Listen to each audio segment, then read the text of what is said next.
Masdan ang kuhang ito ng CCTV camera kung saan makikita ang paparating na isang motorsiklo pasado alauna kahapon ng hapon, February 23.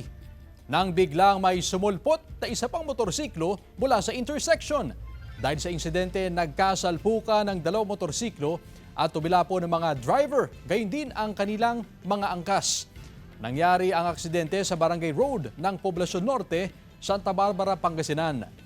Itinakbo sa Region 1 Medical Center sa Dagupan City ang mga sangkot, subalit idineklarang dead on arrival ang isang driver ng motorsiklo na isang 44 anyos na lalaking beautician. Patuloy namang nagpapagaling ang iba pa. Nagkasalubong yan, magkabilang site kung saan pinanggalingan. Yung galing sa sur, bali siyang bumangga doon sa galing sa simbahan. Mabilis sila, wala nang minor,